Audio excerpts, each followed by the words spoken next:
What in one? What are some reasons that would incentivize two companies to merge? And an answer.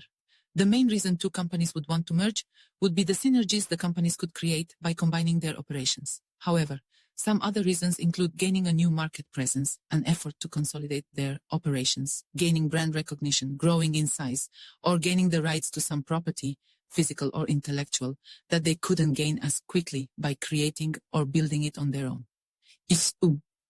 What is the difference between a strategic buyer and a financial buyer? Answer. A strategic buyer is generally a corporation that wants to acquire another company for strategic business reasons, such as synergies, growth potential, etc. An example of this would be an automobile maker purchasing an auto parts supplier in order to gain more control of their COGS and keep costs down.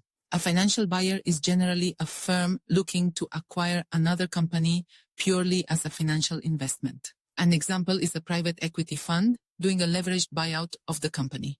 3. If I have a credit card loan, a car loan, and a mortgage, explain and rank their relative interest rates. Answer. Credit card, car loan, mortgage. A car loan and a mortgage are less riskier than credit cards as they are both secured by some collateral.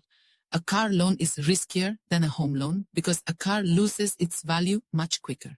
To compensate for the higher risk profile and lack of collateral, credit card companies charge much higher interest rates when compared to a typical car loan and mortgage, while the risk associated with the lower value of collateral in car loans is why they carry higher interest rates compared to mortgages.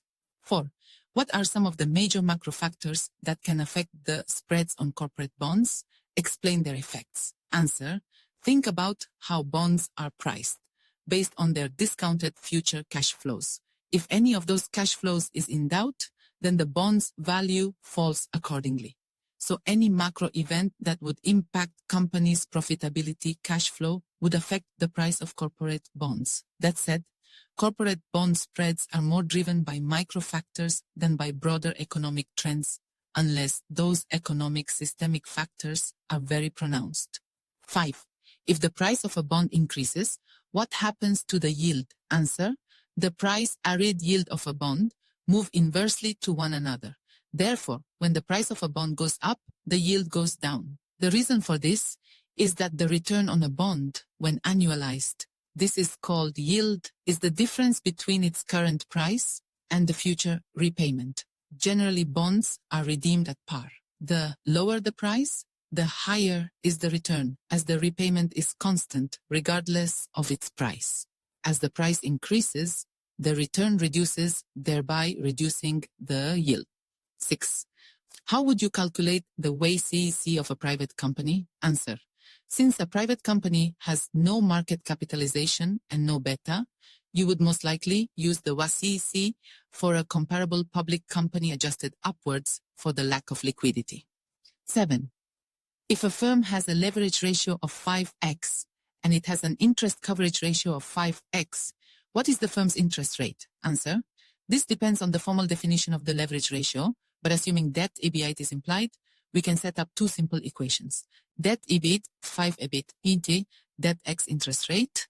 X on 5 solving these equations, we find that the interest rate is 4%. 8. Given an operating income of 40, depreciation of 10, a tax rate of 4%, interest expense of 15, and capex of 15, what's the levered FCF? Answer.